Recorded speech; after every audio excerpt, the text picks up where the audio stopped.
I'm gonna try to do this without crying because this is a very vulnerable story.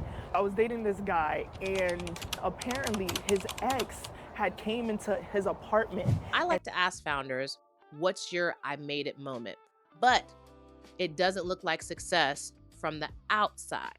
I know she thought it was going to be that founder Shark Tank thing, the whole national big TV thing. She really sat back and was like, that's a good question. And then she told me something that I was definitely not ready for. Good question. I'm gonna try to do this without crying because this is a very vulnerable story.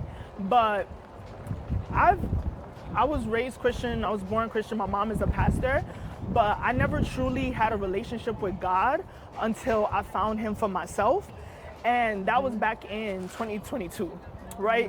Why you doing this to me? Shake it. Let's go. In 2022, I was dating this guy, and I just didn't really like how it was going. So I made a decision to just cut things off. And I told him he didn't take it very well because he did really like me, but I just didn't think he was the person for me, right? And this was someone I had known since 2020.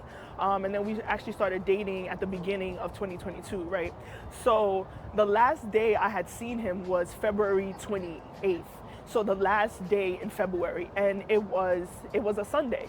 And that was the time I was like, hey, I can't do this anymore. And then we cut things off. So fast forward, the same Sunday, 2 weeks later, I had entered the Church of Pentecost for the first time in Philadelphia.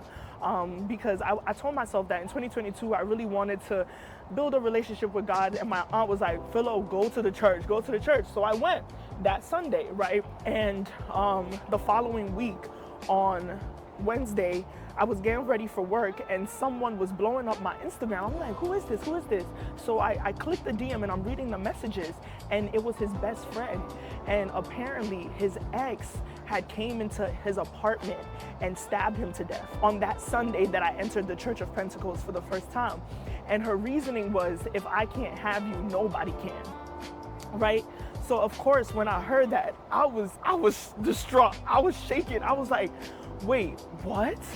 I used to frequent his apartment. We used to be there all the time. And it was just baffling to me that this was exactly 2 weeks after I said, I can't do this anymore, right? And it was in that moment when I realized I really can't take God for granted, because sometimes we feel like we're doing things with our own volition, but it's actually us obeying God, obeying what He's telling us. And He pulled me out of that situation, right?